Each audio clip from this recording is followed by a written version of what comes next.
आपको हस्ताक्षेप करनी है। हाँ, बोलिए श्री सद्गुरुदेव भगवान की जय। क्या बताएं, जमाना बहुत खराब है भैया। अरे बेटा को महान बनाइए। इस कथा में तो कम से कम वो जान गया कि साउंड कैसे सेट होता है, हर प्रकार का ज्ञान होना चाहिए। तो बड़े ध्यान से सुनिए, मन को एकाग्र करके। अब मन को भटकाइए नहीं। चरित्र एवं चरित्र में अंतर क्या है, प्रश्न किसी ने किया है। अच्छा, गोस्वामी तुलसीदास ने इसका नाम रखा श्री रामचरितमानस। चरित्र एवं चरित्र में अंतर क्या है? तो कहने का अभिप्राय यह है कि जो भगवान की कथा है वो चरित्र है, और जो भक्तों की कथा है वो चरित्र है। अच्छा, चरित्र कैसे हुआ? तो गोस्वामी तुलसीदास मानस में लिखे कि राम स्वयं कह रहे हैं कि आपन चरित कहाँ हम गाई, विप्र कहो निज कथा बुझाई। आपन चरित कहाँ हम गाई, विप्र कहो निज कथा बुझाई। जो भगवान की कथा है वो चरित्र है। अर्थात बड़े ध्यान से सुनिएगा, थोड़ा क्लिष्ट जरूर है। चरित्र का मतलब होता है, व्याकरण में कहा गया कि चरगतो धातु से चरित्र का निर्माण हुआ। चरित्र मतलब चरित्र, चरित्र भगवान जिस मार्ग पर चले हैं वो चरित्र है।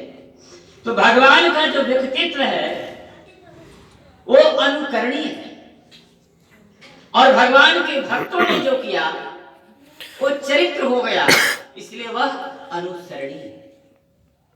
सुना है आप लोग? सत्यनारायण व्रत कथा बहुत लोग सुने होंगे। आप लोग क्या उसमें सुनते हैं?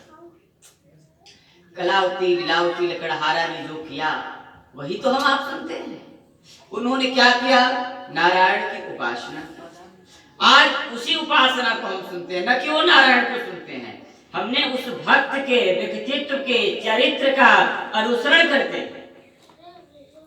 तो आप जो कहते हो चरित्र बन जाता है, और भगवान ने जो किया वो चरित्र बन जाता है।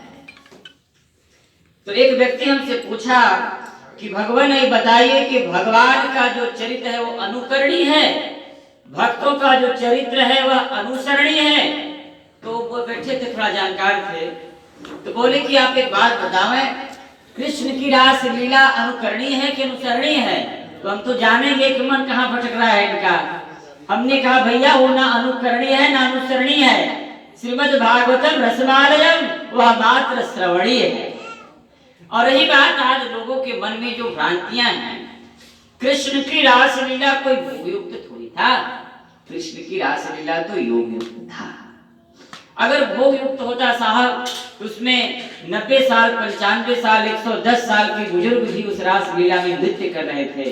और तो बात छोड़िए, एक दिन वो भोले भंडारी बनकर के ब्रजनारी गोकुल में आ गए। तो महादेव शंकर जिस नृत्य में, जिस रास में नृत्य करें, भाग ले, क्या कभी वो भोगयुक्त हो सकता है? ये तो मनुष्य की सबसे बड़ी मूर्खता और अज्ञानता है कि लोग कह देते हैं कृष्ण तो रासलीला भोगयुक्त है। वहां भोग शब्द का कोई जिक्र ही नहीं है। इसलिए व्यक्ति को अपने चित्त वृत्तियों को पवित्र करना चाहिए, और चित्त वृत्तियों को पवित्र करके ही कथा का रसास्वादन किया जा सकता है। इसलिए जीवन में मानस राम कथा सुनने के लिए चित्त वृत्ति की पवित्रता अति आवश्यक है। भगवान के भक्त ने जो इसलिए मैं कहता हूं कि व्यक्ति का चरित्र ऐसा होना चाहिए कि आपके ही आने वाले वंशज और पीढ़ी और बच्चे आपके व्यक्तित्व का अनुकरण कर सके, अनुसरण कर सके। ऐसा व्यक्तित्व होना चाहिए। व्यक्ति का विकास नहीं होता, व्यक्ति के व्यक्तित्व का विकास होता है। इसलिए जीवन में मेरा व्यक्तित्व कैसा है, इसका सतत और सदैव ध्यान रखना चाहिए। कल आपने मानस में राम कथा का, भगवान राम की विवाह का प्रसंग आपने सुना था। अच्छा, एक लोगों ने पूछा कि क्या भगवान की भी शादी होती है क्या? एक बात बताया, जहां भक्ति और ब्रह्म का मिलन हो जाए वही राम और सीता का विवाह है। जहां श्रद्धा और विश्वास का मिलन हो जाए वही शिव और पार्वती का विवाह है। ब्रह्म कोई विवाह नहीं करता, ब्रह्म की शादी नहीं होती, क्योंकि वह अजर अमर अविनाशी है, वो निर्विकार है, निर्गुण ब्रह्म है, सगुण रूप में आता है और आपको एक पावन चरित्र और चरित्र का व्यक्तित्व का संदेश देकर के जाता है। कहने का तात्पर्य है कि भक्ति और ब्रह्म आपके अंतःकरण में जागृत हो जाए, वही ब्रह्म और भक्ति का विवाह है। श्रद्धा पार्वती है, विश्वास महादेव शंकर है। क्या कभी अविनाशी महादेव शंकर क्या वो विवाह के विषय है? क्या ब्रह्म विवाह का विषय है? विवाह का विषय नहीं है। आप ब्रह्म का वर्ण कर सकते हो, अब विवाह का कार्यक्रम में आप वर्ण में ले जाओ, आप भी ब्रह्म से वर्ण कर सकते हो, लेकिन हमारी आपकी भूल है, हम लोग नहीं करते हैं, क्योंकि आत्मा उसी का अंश है, इसका भी वर्ण जरूरी है। तो जो ब्रह्म और भक्ति का विवाह है वो हम और आपको भी वो जरूरी है। आत्मा का परमात्मा से वर्ण अति आवश्यक है। इसलिए यह विवाह का एक जिसको कहते हैं तत्व आपको बता रहा हूँ कि सीता और राम का जो विवाह है, आपका भी विवाह होता है। ये तो नैहर है, ससुराल कहीं और है, लागल चुनरी में दाग, वो तो वही हाल है कि संसार रूपी नैहर में रह के शरीर रूपी चुनरी में दाग लग जाता है। किसी ने लिखा कि बैठल रोवेली गुदरिया, चुनरिया में दाग लागल हो, कैसे जाई पिया के नगरिया, चुनरिया में दाग। चार नैहर में चार वो यार बनौली, बैठेली सोवेली उनके सजरिया, चुनरिया में दाग लागल। मैं च्योता में गीत गाया था कि भाई अगर मनसा वाचा कर्मणा रूपी पाप से दाग लग जाएगा तो आत्मा अपने प्रियतम पास कैसे जाएगा। मैंने इस गीत को गाया था कि बैठल रोवेली गुदरिया हो, चुनरिया में दाग लागल हो, कैसे जाई पिया की नगरिया हो, चुनरिया में दाग लागल हो। संतों ने कितना सुंदर कि नैहर में चार गो यार बनौली। यार कौन है? तो काम क्रोध मोह लोभ को यार बनौली, सोवेली उनके से जरिया हो, चुनरिया में दाग लागल हो, कैसे जाई पिया के नगरिया हो, चुनरिया में दाग लागल हो। ये संसार एक नैहर है, सदैव ये ध्यान रहना चाहिए सज्जनों कि किसी प्रकार का दाग ना लगे। इसलिए जीवन में सदैव अपने आत्मा, मन, बुद्धि, चित्त और इंद्रियां को पवित्र करके भगवान के भजन में बैठना चाहिए। एक सज्जन आपसे बात बताया, बड़ा लोगों की इच्छा थी कि गुरुजी आप थोड़ा सीता जी के चरित्र पर प्रकाश डाल देगा। तो कथा का आज समापन तो कभी होता नहीं है, क्रम तो चलता रहता है, लेकिन समापन कहना पड़ेगा, समाप्त नहीं कहना पड़ेगा। तो क्रम चलता रहता है। तो सीता का चरित्र आपने कल विवाह का प्रसंग सुना था मानस में कि भगवान राम की विवाह किस हेतु से और किस कारण से हुआ, इसका जो तत्व है वो भी आपको सुनने को मिला था।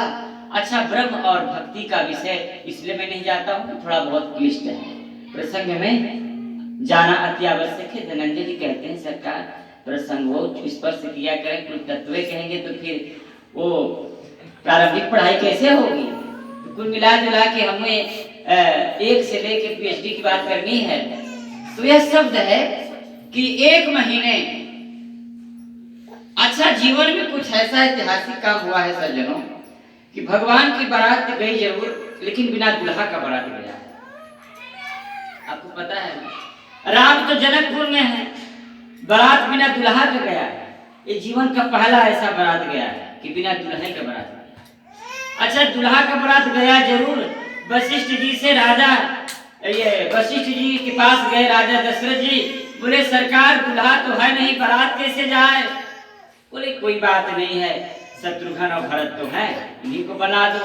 अच्छा बना तो दिए, पर रास्ते भर वशिष्ठ को चिंता लगी कि क्या बताएं, दुल्हा तो बना दिया और मान लो भैया विवाह तो राम का होना है और दुल्ही ना मिली तो क्या हो भाई। स्वाभाविक सा प्रश्न है, ब्याह होना किसी और का है, दुल्हा बन गया कोई और। तो वही हमारे संतराज की कहावत है, फिर इनका हाथ जब देखा गया, हालांकि देखता तो नहीं कभी, तो कहा अरे संतराज तुम्हारे हाथ में तो कोई शादी लिखा। कहा गुरुदेव एक छो तय थी, होते होते छूट गई। कुल मिला जुला के यही बात है। भरत और शत्रुघ्न को दुल्हा बनाया गया। वशिष्ठ ने सोचा क्या बताएं, दुल्हा तो बना दिया लेकिन दुल्ही नहीं मिली तो बड़ा मेरा तो बना बनाया काम बिगड़ जाएगा। अच्छा वशिष्ठ पहुंचते पहुंचे बुला लिए सतानंद को, साहब एक समस्या बड़ी गंभीर है। बोले क्या? बोले आपने आमंत्रित किया, निमंत्रण दिया, लेकिन दुल्हा मैंने भरत को बनाया, तो क्या राजा जनक के घर में और कन्याएं हैं? कहे साहब आपको पंडित हमको पंडित, अब अंदरूनी हाल क्या जाने तो पूछना पड़ेगा। जब पूछे राजा जनक से तो राजा जनक ने कहा कि सरकार एक नहीं, अभी हमारे घर में सीता के सिवा 3 कन्या हैं, 2 हमारी और 2 कुशध्वज भाई की, 4 पुत्रियां हैं। तो राजा वशिष्ठ जी ने कहा सरकार कब तो काम बन गया, उधरो 4 तो एक ही मंडप में फाइनल कर दिया जाए, क्या मतलब है जो है ज्यादा आडंबर रचने। एक ही मंडप में चारों का विवाह संपन्न हुआ, बड़े सुंदर भाव से। इसलिए कहने का उद्देश्य है कि घर में ज्यादा कन्याएं हो तो एक मंडप में भी सबका शादी एक ही साथ कर दो। क्या मतलब है हमारे सामने चिट्ठी पकड़ते हो महाराज, कन्या हमारे 5 हैं तो 7 एक ही मंडप में फाइनल करो, क्या दिक्कत है। अभी राम कथा होने वाली है हमारे धनंजय जी के यहाँ 21 में। जितने हम तो कह देते हैं कि जितनी कन्याएं हैं सबका शादी तो मैं राम कथा में ही कर देता हूँ। कुछ नहीं, सिर्फ वर कन्याएं आ जाए, बराती घराती आ जाए, चकाचक भोजन पावे, लड्डू खाए, ब्याह हो जाए, है तो ब्याह से मतलब शास्त्र सम्मत विवाह संपन्न हो। मैंने तो बहुत सारे लोगों को कह दिया है। तो जीवन का जो चरित्र है सज्जनों, 1 महीने तक बारात किसी का रुका तो राजा जनक के घर रुका, 1 महीने तक बारात रुकी रही। अच्छा 1 महीने के बाद जब विदाई का वक्त आया, जैसे अब मुझे यहाँ 5 दिन हो गया, अब मैं धनंजय जी से 3 दिन से कह रहा हूँ भैया अब मुझे छोड़ दीजिएगा। ये कहते हैं नहीं गुरु जी अब है कहाँ, तो वही हाल होगा वहाँ। जब ही राजा दशरथ को लगा कि अरे अब तो 1 महीना हो गया बारात आएगा, अब तो छुट्टी मिलना चाहिए, तो राजा दशरथ की हिम्मत नहीं हुई कि जाकर विदेहराज जनक से कहें, वो भी राजा। तो राजा दशरथ जी ने अपने कुलगुरु वशिष्ठ से कहा और विश्वामित्र से कहा, विश्वामित्र कहा मुनिवर आप जाके राजा से प्रार्थना करें कि अब 1 महीना बारात जी के हो गया, खूब स्वागत किया आपने, अब तो विदा करें। विश्वामित्र गए और राजा जनक से ज्यों ही कहा सरकार अब तो 1 महीने हो गए, अब तो आप विदा करें। राजा जनक का जो उत्साह था, जो प्रसन्नता थी, संतों ने लिखा कि वह प्रसन्नता तुरंत शोक में बदल गया। मूर्छित हो गए, बोले अरे मैं तो सोचा भी नहीं था कि आप लोग विदा भी होंगे, ऐसा कौन सी गलती हो गया हमसे कि आप विदाई मांगने आ गए, कोई त्रुटि तो नहीं हो गया। राजा जनक का तो विश्वामित्र ने कहा अरे राजा आप तो ज्ञानी हैं, संयोग और वियोग, क्या कहा संयोग और वियोग, जन्म और मृत्यु, मिलन और बिछुड़न, यह जीवन की एक गति है और इससे आप परे हैं राजा, आप तो विदेहराज, आप सकुशल प्रसन्नता पूर्वक आ गया। अच्छा जनक जी से बर्दाश्त नहीं हुआ, वो जाके राजा दशरथ के गोद में एक जैसे बच्चा रोता है उस भाव से वो कहे राजन कोई त्रुटि हो गई क्या, आप इतना जल्दी जाने के लिए आपने आग्रह किया। अच्छा जाके रोने लगे। राजा जनक के कुछ ऐसे शब्द वहां निकले जो कि बताया गया कि महादेव शंकर की भी समाधि खुल गई। शास्त्र में वर्णन आया कि आज तक जीवन में राजा जनक ने कभी रोया नहीं, क्योंकि त्रेता युग के सबसे बड़े महापुरुष में आते थे। जीवन में पहली बार वो राजा दशरथ की गोद में फूट फूट के रोते हैं एक बच्चे की तरह। कहते हैं कि राजन, मैंने सुना है कि आप किसी के यहाँ जल्दी मेहमान नहीं बनते। आज मैंने सुना कि आप स्वर्ग में जाते हैं तो इंद्र भी अपना इंद्रासन छोड़कर आपकी आगवानी करता है। आप मेरे यहाँ मेहमान बने। अगर कोई व्यवस्था में अव्यवस्था हुई हो, कोई त्रुटि हुई हो, तो अपना बच्चा जानकर मुझे माफ करें। वशिष्ठ जी बैठे थे, वह दृश्य देख करके और वो शब्द सुन के उनकी आंख में आंसू आ गए। बोले, आज जो सबके निर्माता, प्रेरणा के स्रोत, आज अपने पुत्री को विदा करते समय इनका हृदय द्रवित है। जीवन में तो राजा जनक ने कभी रोया नहीं, किंतु पुत्री को विदा करते समय शास्त्र में अनेक बार रामायण में लिखा कि वो अनेकों बार मूर्छित हुए और गिर पड़े। बार बार लोग साहस दिलाते हैं, हिम्मत दिलाते हैं। वह राजा जनक जो महापुरुष हैं, जिनको वैराग्य का प्रतीक माना जाता है, जो ज्ञान के प्रतीक माने जाते हैं, जिनके भक्ति से स्वयं ज्ञान और वैराग्य वहां प्रकट हुए, आज ऐसा विभूति हो रहा है। शंकर ने दृष्टि देखा, महादेव शंकर की दृष्टि पड़ी, मां पार्वती को संकेत किए कि देवी, आज बेटी को विदा करने का दृश्य क्या है, थोड़ा नजर डाल के देख लो। राजा जनक का जो स्थिति हुआ था, उस वक्त बताया कि अनेकों बार राजा जनक जब गिरते जा रहे थे तो राजा जनक के छोटे भाई का नाम था कुशध्वज और उनके गुरु का नाम था सदानंद। उन्होंने कहा, राजन, अगर आपकी यह स्थिति होगी तो अन्य लोगों का क्या हाल होगा? आप तो एक प्रेरणा के स्रोत हैं, आप तो जनमानस को प्रेरित करते हैं, आप क्या आप अगर इस तरह विचलित होंगे तो और लोगों का क्या होगा? अच्छा, राजा जनक किसी तरह हिम्मत आया, जो बाजा, जो सहनाई प्रसन्नता में बज रही थी सज्जनों, वो करुण पुकार छोड़ने लगा। सारे नगरवासी रोने लगे वहां और हर एक व्यक्ति के नेत्र में आंसू की यही बात गूंज रहा है जनकपुर में कि अब सीते चली जाएंगे, कल सीता चली जाएंगे। हर व्यक्ति की जुबान पे है। अच्छा, लोगों ने कहा कि सीता एक सुग्गा पाल रखी थी। सुग्गा भी उस दिन से जब वो सुना कि सीता जाने वाली है तो लोगों ने बताया कि 24 घंटा सीते सीते रट लगाए पड़ा था। तो कहने का अभिप्राय है कि जब जानकी के विदाई का वक्त आया, जब राजा जनक ने आदेश किया कि अब सामान निकालो, तैयारी करो, सामग्री जब निकलने लगे, विदाई होने लगा, तो लोगों ने कहा कि गौशाला था, जीवन में गाय कभी, राजा जनक की गाय कभी नहीं रोई। लेकिन मानस और संतों ने कहा कि उस वक्त की स्थिति की गौशाला में हजारों गाय थे और गाय के आंख से आंसू और एक स्वर से गाय मां कह के पुकार रही थी। ये करुण रुदन सुन करके राजा जनक बार बार मूर्छित। अच्छा, राजा जनक ने एक शब्द कहा कि मैंने कभी सोचा नहीं था राजन कि मेरी लाडली पुत्री, हमारी बेटी सीता कभी हमसे विदा होगी। हमने तो कभी सोचा भी नहीं था, लेकिन आज मुझे लग रहा है कि हमारी बेटी आज हमसे विदा हो रही है। मैं तो कभी विचार भी नहीं किया था कि मेरी पुत्री हमसे दूर होगी। ऐसा कह करके राजा जनक कभी वशिष्ठ के चरण पकड़ के रोते हैं, कभी राजा जनक का चरण। अब बताइए, जो आज तक कहीं झुके नहीं, आज राजा जनक दशरथ जी का चरण पकड़ लेते हैं। मतलब कहा गया कि बेटी को विदा करते वक्त राजा जनक भी पागल जैसा हो गए थे। चित्त वृत्ति काम नहीं कर रहा है कि मैं क्या करूं। वो बस एक चीज कहते थे, सीते क्या आज चली जाएगी?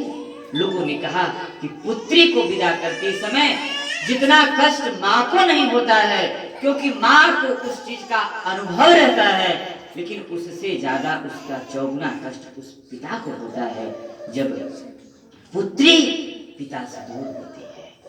अच्छा, सीता तैयार होने लगी, तैयार सब